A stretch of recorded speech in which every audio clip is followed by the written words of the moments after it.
All right, so you're deployed, right? Conflict zone, the fighting's over, but in a lot of ways, the real work is just beginning. That's it. Yeah. We're talking stability operations. Exactly. And today we're going deep on how the Marine Corps tackles these complex missions. Okay. With MCDP 10, Right.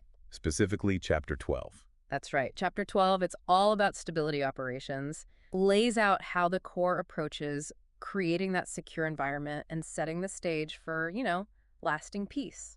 So on the surface, sounds kind of straightforward, keep things stable. Yeah.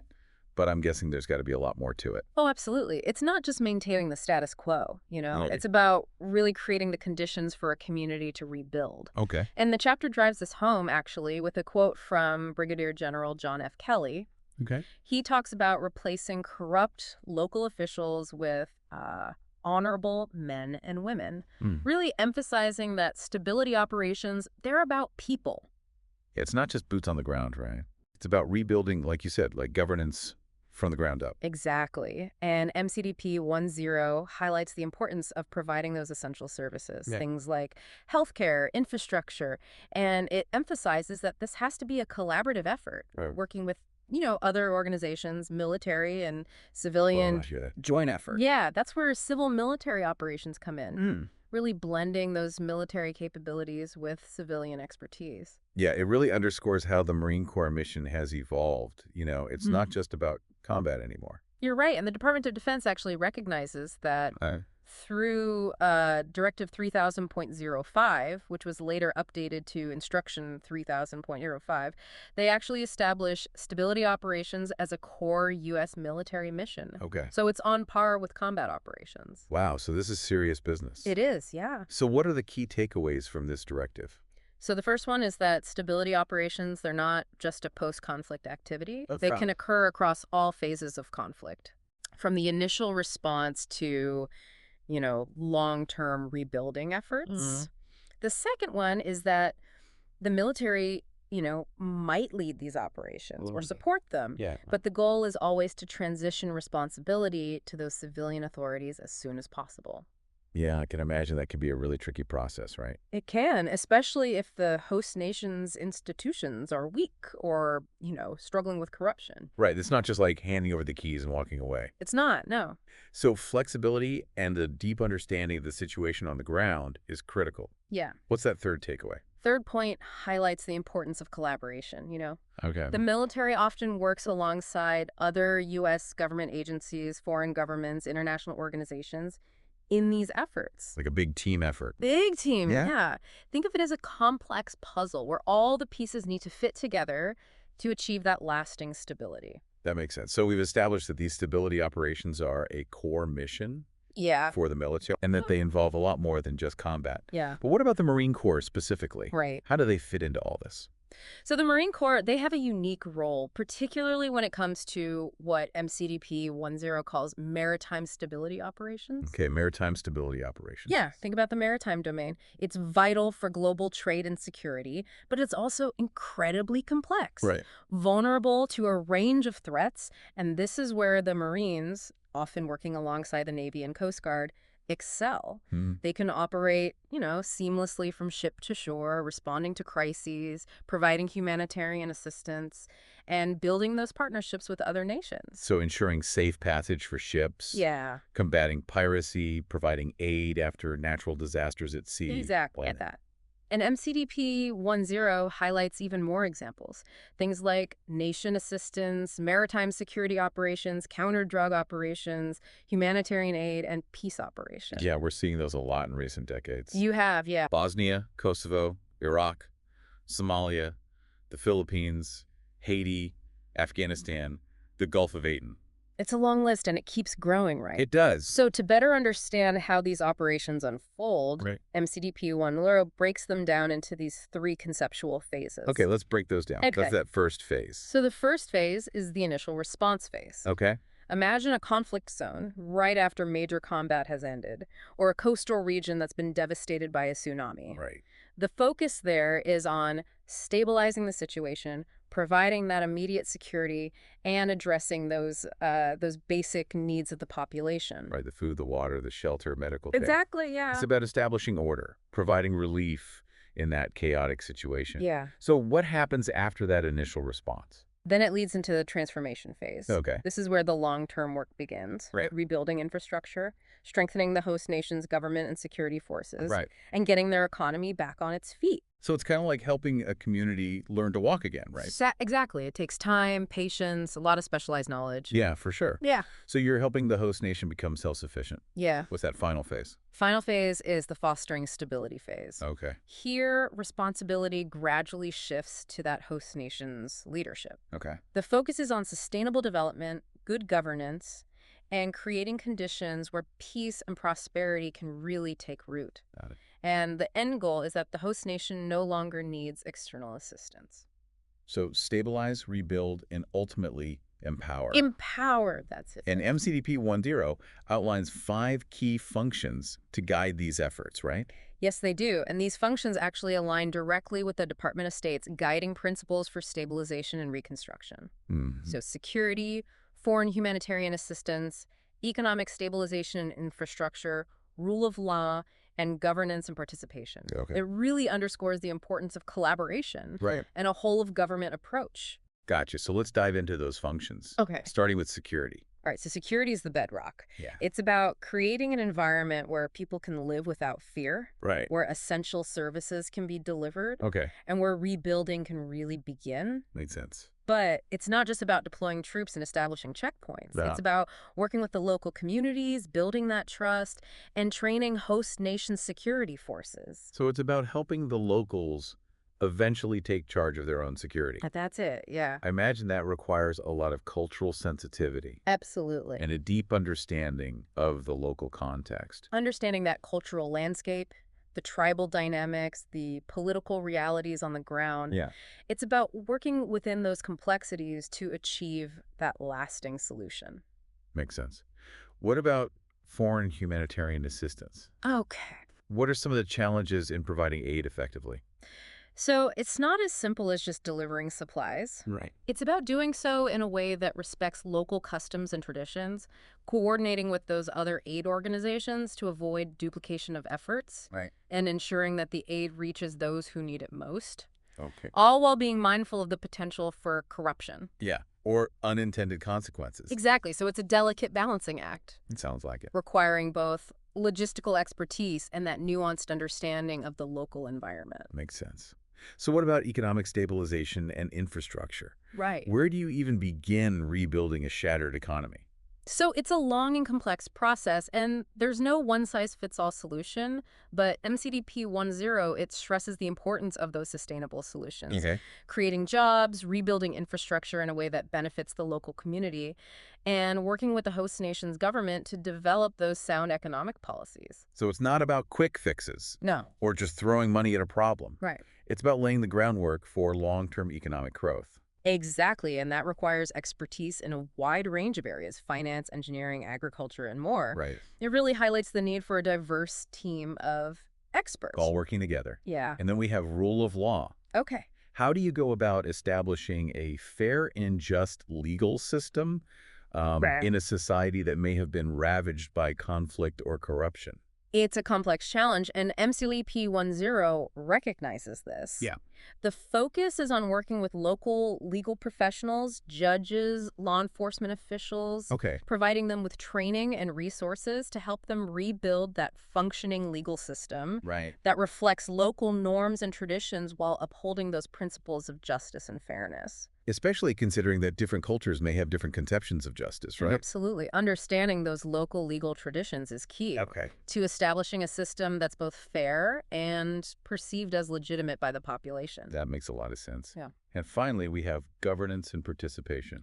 How do you foster a sense of ownership and responsibility among the local population? So it's about empowering people to shape their own destiny, to have a voice in how their society is governed. Okay. And this means supporting the development of civil society organizations, independent media, and free and fair elections. Right. All while working to ensure that the government is accountable to its people. So building a democracy from the ground up sounds like a tall order, especially in a post-conflict environment. It is, and MCDP 1.0 emphasizes the importance of patience, persistence, and building those strong partnerships with local leaders, traditional authorities, and civil society groups. Right. It's about fostering dialogue and recognizing that lasting change takes time. It is a tall order, but MCDP 1.0 lays out, a roadmap for success. Right.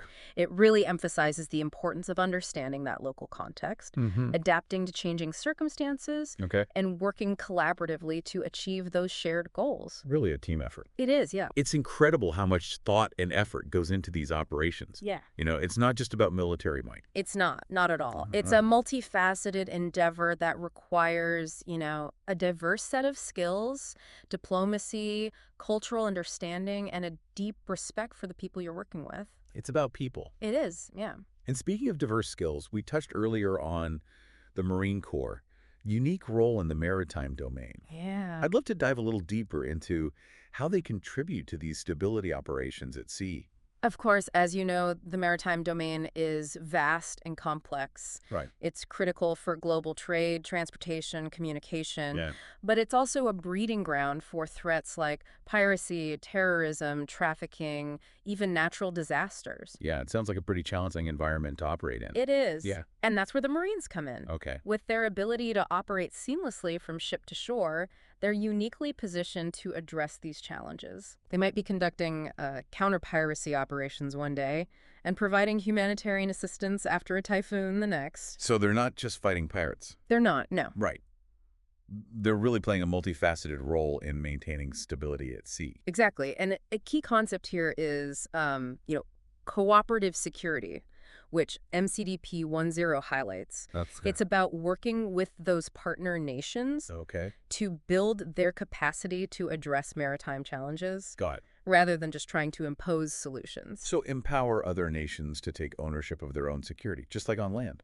Precisely, and it's particularly important in the maritime domain because no single nation can effectively police this vast expanse of the oceans. Right. Requires a collaborative effort, leveraging the strengths and expertise of multiple nations working together towards that common goal. Yeah, like a team effort. Big team. And the Marines are right at the forefront of that effort. They are. Bringing their unique capabilities and experience to the table. They are. Yeah, it's pretty amazing to think about the scope of their responsibilities. It really is. And remember, MCDP 1.0 stresses that stability operations, whether on land or at sea, are about more than just addressing those immediate crises. They're about building a foundation for lasting peace and security. So it's not just about putting out fires, right? No. It's about preventing them from starting in the first place. That's a great way to put it. Yeah, it's about addressing those root causes of instability, whether it's poverty, lack of opportunity, or weak governance. Right. And it requires a long-term commitment. Okay. Well, willingness to stay engaged and work alongside those partner nations even after that initial crisis has passed. It sounds like a complex and demanding mission, but also an incredibly rewarding one. It is, and MCDP 1.0 really emphasizes that success in these stability operations hinges on understanding that human element. Okay. It's about building relationships, earning trust, and working collaboratively with those local communities. Building bridges. Building bridges, yeah. This deep dive has really opened my eyes to the complexities of these stability operations. Yeah. It's clearly a lot to absorb, but I'm starting to see the bigger picture. It's not just about winning battles. Right. It's about winning hearts and minds. It is. And that takes a special kind of skill set, one that goes beyond that traditional military training. You're absolutely right. True victory in these types of operations, it lies not in conquering territory, but in building that lasting peace and security. And that requires that holistic approach. Right. Integrating that military power with diplomacy, development, and a deep understanding of the people you're working with. And it all connects back to that quote from Brigadier General John F. Kelly. Yeah. He talked about finding the most honorable men and women to serve in that local government. It seems like that's really at the heart of these stability operations. It is. It's about empowering those local communities to create a better future for themselves. That's a great observation, and it highlights a key point. The ultimate goal of stability operations is to create conditions where the military is no longer needed. So you're working yourself out of a job. You are, in a way. You're providing that initial security, the humanitarian assistance, the support for rebuilding. Right. But the real success comes when that host nation can stand on its own 2 feet. That's it. So in a way, these stability operations are about planting seeds, Yeah. nurturing them, Yeah. and then stepping back to allow them to grow into something strong and self-sustaining. I like that analogy. Yeah. Yeah, it captures that long-term vision that underpins these operations. Okay. It's not about imposing your will, Right. but empowering others to shape their own destiny. Empowering others. That's it. And it's clear that this requires a team effort. It does. And MCDP 1.0 really emphasizes that you need a wide range of skills and expertise, You do. not just from the military, Right. but from diplomats, development experts, humanitarian organizations, Yeah. and most importantly, the local population itself. The local population, that's key. And MCDP 1.0 provides that framework for ensuring that all these different actors are working together effectively toward that shared goal of lasting stability. It are, and that framework is remarkably versatile. Okay. It's applicable not just to those large-scale conflicts, but also to smaller-scale crises, natural disasters, and even humanitarian assistance missions. So it really runs the gamut. It does. It's a testament to the Marine Corps adaptability and commitment to making a positive impact in the world. It's incredible how much this document manages to encompass providing security, delivering aid, rebuilding infrastructure, fostering democratic governance, Yeah. all while recognizing the importance of understanding that local context. Local context is key. It's not about imposing preconceived solutions, Yeah. but about listening to the needs of the people you're working with and tailoring your efforts accordingly. Exactly. And that's what makes MCDP 1.0 such a valuable resource. It's not just a set of rules or procedures, Right. but a guide for how to think about and approach those complex challenges of the 21st century. Right. It's about adapting to those new challenges, building partnerships, and ultimately contributing to a more peaceful and secure world. It really is a comprehensive document. It is.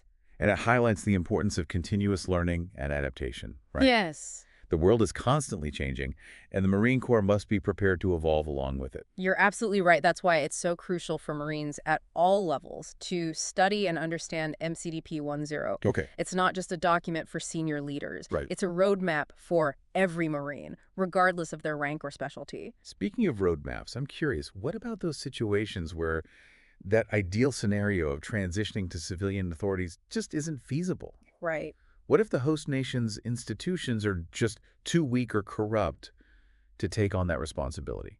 That's a great question, and it highlights one of the biggest challenges in these stability operations. No. MCDP 1.0 acknowledges that, sometimes that transition to civilian control might be delayed or even impossible in the short term. Okay. In those cases, it emphasizes the importance of finding creative solutions, perhaps working through those international organizations or NGOs to deliver essential services and support those governance functions. So being flexible, adapting to those realities on the ground. Exactly. It's about recognizing that there's no one-size-fits-all solution in these stability operations. Right. Every situation is unique, and success depends on being able to assess that situation, identify those key challenges, and develop those innovative approaches that address those specific challenges. I imagine that requires a really deep understanding of those 5 key functions we discussed earlier. It does, yeah. Can you give me an example of how one of those functions, maybe economic stabilization and infrastructure, might play out in a really challenging environment? Absolutely. Let's say you're operating in a coastal region that's been devastated by a hurricane. The local economy is in shambles, infrastructure is destroyed, and there's widespread unemployment. Okay, pretty common scenario, unfortunately. Unfortunately, it is. Yeah, a traditional approach might focus on quickly rebuilding those roads and bridges. Right. But MCDP 1.0 encourages you to think beyond just that physical infrastructure.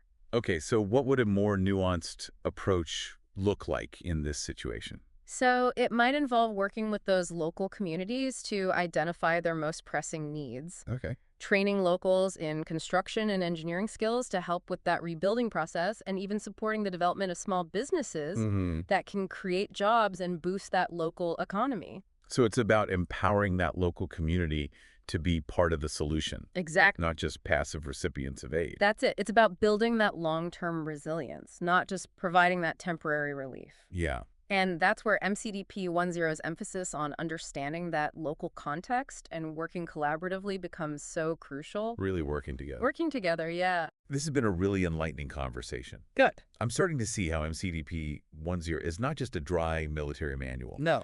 but a living document that reflects the Marine Corps commitment to excellence, adaptability, and making a positive difference in the world. It does. And what's really striking is how it emphasizes that human element in all of these operations. It does, yeah. It's not just about technology or firepower, it's about understanding people. It is. Their cultures, their needs, their aspirations. Their aspirations, yeah. It's about building bridges, fostering understanding, and ultimately working together to create a more peaceful and just world.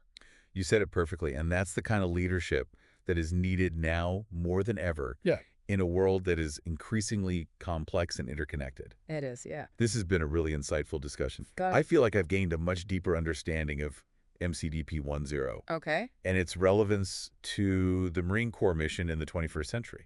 I'm curious, though, are there any real-world examples of how these principles have been successfully applied in these stability operations? Of course. I'd love to hear a specific story that brings these concepts to life. So one example that stands out is the Marine Corps involvement in the aftermath of that 2010 Haiti earthquake. Yeah. The situation was chaotic, widespread devastation, collapsed infrastructure, and a desperate need for humanitarian assistance. A lot of need. A lot of need, yeah. And the Marines were among those first responders. Okay. Providing security, distributing aid, and working alongside those international partners to stabilize the situation. So it sounds like a classic example of the initial response phase we discussed earlier. Exactly. But what about those longer-term efforts to build stability? Yeah. How did the Marines apply those 5 key functions in Haiti? They did a remarkable job of adapting to those specific needs of the situation. Okay. They focused on security, of course, establishing a presence to deter looting and violence. Right. But they also went beyond that. They worked with local communities to clear debris, rebuild roads, and restore access to clean water. So addressing those immediate needs. Yeah. But also laying the groundwork for that longer-term recovery. Exactly.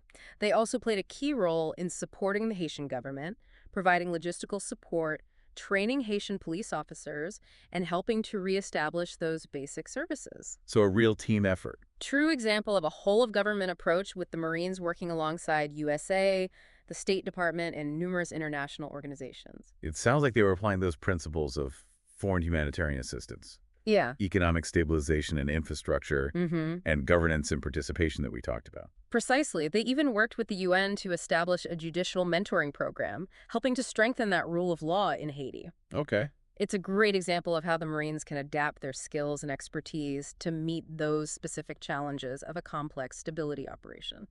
Yeah, it's inspiring to hear how they were able to make such a positive impact. It is, and it's a testament to the training and dedication of the Marines involved. Yeah.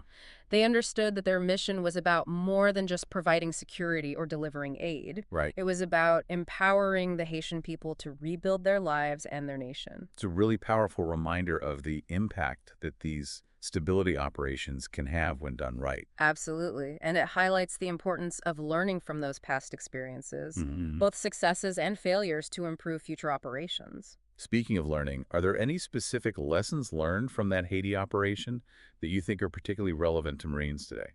So one key takeaway is the importance of that cultural awareness and sensitivity. Okay. The Marines who were successful in Haiti were those who took the time to understand the Haitian culture, build relationships with those local leaders, and operate in a way that respected those local customs and traditions. So it sounds like those soft skills, that ability to connect with people on a human level, are just as important as those hard military skills. You're absolutely right, and that's a lesson that's applicable to any stability operation, whether it's in Haiti, Afghanistan, or anywhere else in the world. This deep dive has really given me a lot to think about. Good. It's clear that these stability operations are complex and demanding. Yeah. And also incredibly important. Very important. And MCDP 1.0 provides that valuable framework for understanding those complexities. It does. And for approaching those challenges with the right mindset and the right tools. The right mindset. That's key. It's about being more than just a warrior. Yeah. It's about being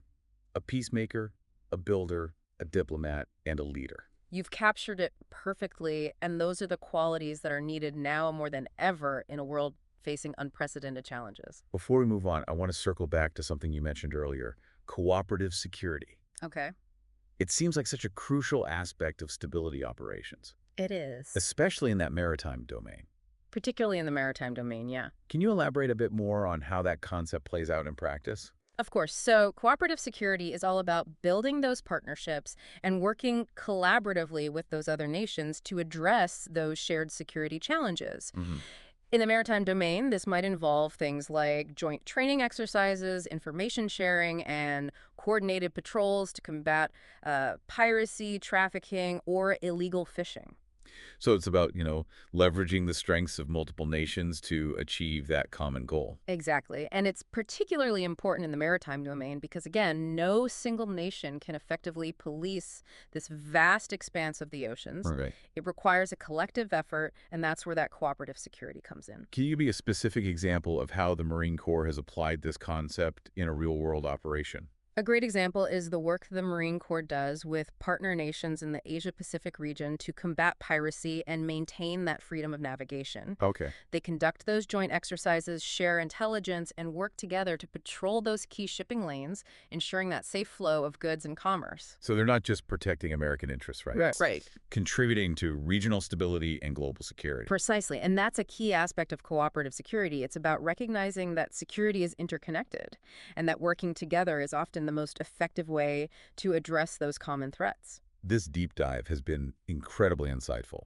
Good. It's clear that MCDP 1.0 is more than just a theoretical document. It's a practical guide for how the Marine Corps operates in the real world. You're absolutely right. It's about adapting to those new challenges, building partnerships, and ultimately contributing to a more peaceful and secure world. And it's about recognizing that the world is constantly changing. It And the is. Marine Corps must be ready to evolve and adapt along with it. Precisely. And that's what makes MCDP 1.0 so relevant and engaging. It's not just a historical artifact. Right. It's a roadmap for the future of the Marine Corps. A roadmap that emphasizes innovation, adaptability, and a willingness to embrace new ideas. Exactly. And that spirit of innovation and adaptation is what has allowed the Marine Corps to remain a relevant and effective force for over 2 centuries. It's inspiring to see how they've embraced those principles of stability operations Yeah. and apply them to such a wide range of challenges around the world. Yeah.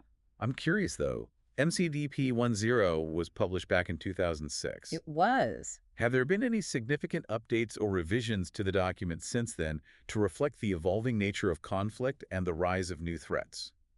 That's a great question. And it highlights the importance of keeping doctrine relevant in a rapidly changing world. Right. While those core principles of stability operations outlined in MCDP 1.0 remain valid, Okay. there have been some updates and revisions to reflect that evolving security landscape.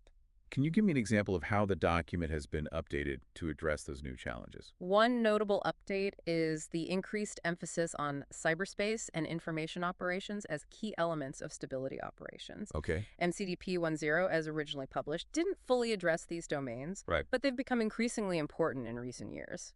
Yeah, in today's world, information warfare and cyber attacks can be just as disruptive and destabilizing as those traditional military operations. Exactly. And the Marine Corps has recognized the need to adapt its doctrine and capabilities to address these threats. Mhm. They've incorporated lessons learned from those recent conflicts and have developed those new tactics and techniques for operating in these domains. So it sounds like MCDP 1.0 is a living document, Is. constantly being refined and updated to reflect that changing nature of warfare Yeah. and the evolving security environment.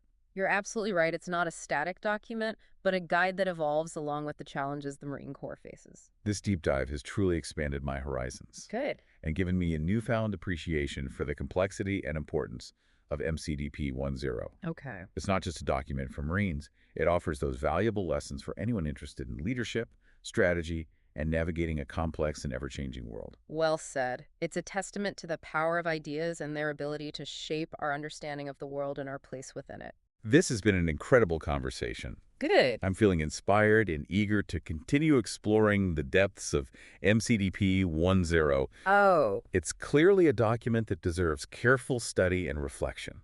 it does. And what's particularly exciting is that it's a living document, Right. constantly evolving to meet those challenges of a changing world, so the learning never really stops. And that's what makes it so relevant and engaging. Right? It is. It's not just a historical artifact, it's a roadmap for the future of the Marine Corps. Exactly. A roadmap that emphasizes innovation, adaptability, and a willingness to embrace new ideas. Yeah, this has been a truly inspiring deep dive. You have? I'm feeling energized and motivated to continue exploring MCDP 10 and to apply its insights to my own understanding of the Marine Corps and its role in the world. And what's particularly rewarding is that this document is not just for Marines. It's not. It offers valuable lessons for anyone interested in leadership, strategy, and the challenges of navigating a complex and ever-changing world. It does, yeah. It's a testament to the power of ideas It is. and their ability to shape our understanding of the world and our place within it. Beautifully said. And it reminds us that the pursuit of knowledge and understanding is a lifelong journey,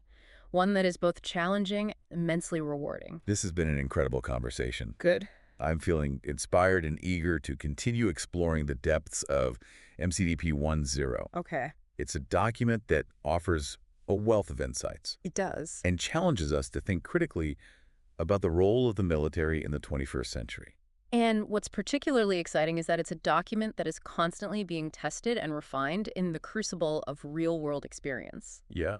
So the lessons it contains are not just theoretical, but deeply practical, forged in the heat of operations around the globe. It's a testament to the Marine Corps commitment to learning, adapting, and constantly striving for excellence. You've captured it perfectly, and it's a reminder that the pursuit of knowledge and the willingness to embrace those new ideas are essential for success in any field, whether it's the military, business, or even personal life.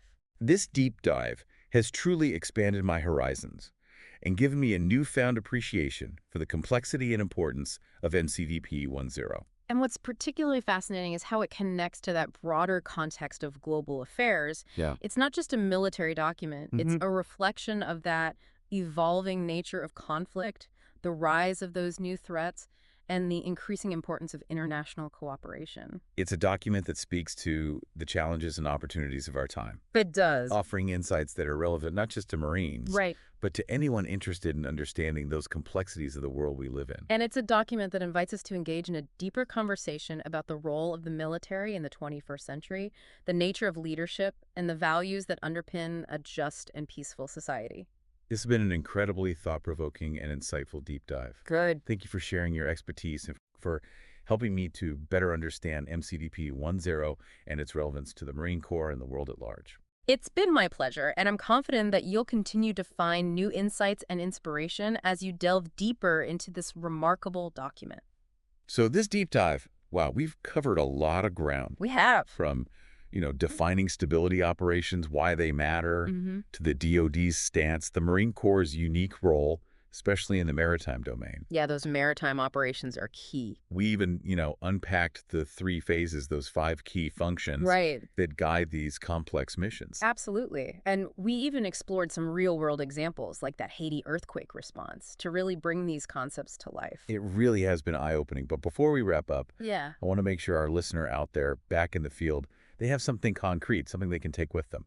Absolutely. And I think the key takeaway here is that MCDP 10, as comprehensive as it is, it's really just a starting point. Okay. It's a framework for thinking about these stability operations, Right. a foundation to build your own understanding and expertise. So not about memorizing word for word, but really internalizing the principles, Right. applying them to the real world. Exactly. Think of this chapter as a mental model. Okay, a mental model. The real learning comes when you apply this knowledge to those specific scenarios, those unpredictable situations you encounter out in the field. So understanding is step 1. Yeah. But the real test is applying it, adapting to the ever-changing complexities of these operations. Exactly. And that's where critical thinking comes in. Remember, MCDP 10 doesn't provide all the answers, right? Right. It equips you with the tools to analyze a situation, identify the key challenges, and to develop innovative solutions that are tailored to those unique circumstances of each operation. So taking that knowledge, using it to make those informed decisions, Yeah. to be agile, to be adaptable in these complex environments. And that's what makes this document so powerful. It's not a rigid set of rules, but a flexible framework. It empowers you as Marines to think critically and act decisively. So how can our listener, put this into practice? Right. What's a concrete step they can take after listening to this deep dive? I would encourage you to revisit your own experiences. Okay. Think back to your last deployment, your last mission, your last interaction with that local community. How could you have applied the principles of MCDP 10, those 5 key functions, to achieve a better outcome. That's a great suggestion, taking it from the theoretical, bringing it into those real-world experiences. Exactly. And as you continue your service, keep MCDP 1.0 close at hand. Okay. Use it as a reference, a guide, a source of inspiration, and most importantly, never stop learning, adapting, seeking out new ways to improve your understanding of these stability operations. It's a continuous process. It is, yeah. This has been an incredible deep dive. It has. Thank you for sharing your expertise, helping us all better understand this crucial document. It's been my pleasure. And to our listener out there, thank you for your service. Stay safe, stay sharp, and keep striving for excellence.